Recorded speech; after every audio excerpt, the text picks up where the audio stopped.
ಕಫ ನಿವಾರಣೆಗೆ ಸರಳ ಪರಿಹಾರೋಪಾಯಗಳು ಏನು ಗೊತ್ತಾ? ಪ್ರತಿಯೊಂದು ಕಾಯಿಲೆಗೂ ಮಾತ್ರೆ ಸೇವನೆ ಪರಿಹಾರವಲ್ಲ.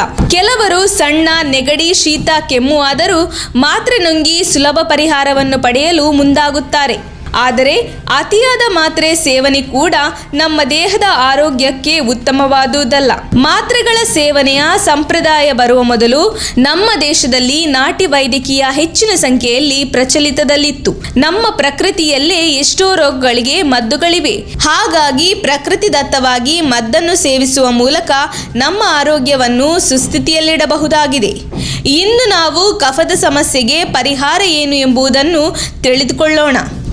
ಕಫ ಕೆಲವೊಮ್ಮೆ ನಮಗೆ ಹಲವು ಸಂದಿಗ್ಧತೆಗಳನ್ನು ತಂದಿಡುವುದಿದೆ. ಉಸಿರಾಟಕ್ಕೂ ಕೆಲವೊಮ್ಮೆ ಕಫ ತೊಂದರೆ ನೀಡುತ್ತದೆ. ಹಾಗಾದರೆ ಕಫವನ್ನು ನಿವಾರಿಸುವುದು ಹೇಗೆ?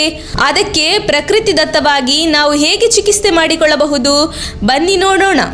ಬಿಸಿ ನೀರಿಗೆ ಉಪ್ಪು ಹಾಕಿ ದಿನಕ್ಕೆ 2 ಬಾರಿ ಬಾಯಿಗೆ ನೀರು ಹಾಕಿಕೊಂಡು ಗಾರ್ಗಲ್ ಮಾಡಿದರೆ ಗಂಟಲಿನಲ್ಲಿದ್ದ ಕಫ ನಿವಾರಣೆಯಾಗುತ್ತದೆ.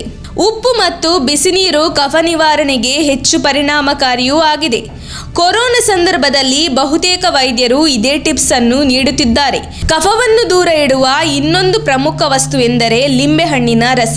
ನಿಂಬೆಹಣ್ಣಿನ ತುಂಡಿಗೆ ಸೈಂಧವ, ಉಪ್ಪು ಮತ್ತು ಕರಿಮೆಣಸಿನ ಪುಡಿ ಹಾಕಿ ಆ ರಸವನ್ನು ಸೇವಿಸಿದರೆ ಕಫ ಶಮನವಾಗುತ್ತದೆ. ಕಫ ನಿವಾರಣೆಗೆ ಇನ್ನೊಂದು ಸುಲಭ ಉಪಾಯ ಏನೆಂದರೆ 1 ಚಮಚ ಅರಿಶಿಣದ ಪುಡಿಯನ್ನು ಬಿಸಿ ನೀರಿನಲ್ಲಿ ಕಲಸಿ ಪದೇ ಪದೇ ಸೇವಿಸಿದರೆ ಕಫ ನಿವಾರಣೆಯಾಗುತ್ತದೆ.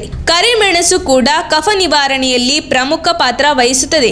ಕರಿಮೆಣಸಿನ ಪುಡಿಗೆ ಜೇನುತುಪ್ಪ ಸೇರಿಸಿ ದಿನಕ್ಕೆ 4 ರಿಂದ 5 ಬಾರಿ ಸ್ವಲ್ಪ ಸ್ವಲ್ಪ ಸೇವಿಸಿದರೆ ಕಫ ಕರಗುತ್ತದೆ. ನಮ್ಮ ತುಮಕೂರು ಮಾಧ್ಯಮದ ವಿಶೇಷ ಸುದ್ದಿಗಳನ್ನು ನಿರಂತರವಾಗಿ ಪಡೆದುಕೊಳ್ಳಲು ಚಾನೆಲ್ ಅನ್ನು ಸಬ್ಸ್ಕ್ರೈಬ್ ಮಾಡಿ. ಕ್ಷಣ ಕ್ಷಣದ ಸುದ್ದಿಗಳಿಗಾಗಿ www.nammathumakuru.com ಗೆ ಭೇಟಿ ನೀಡಿ.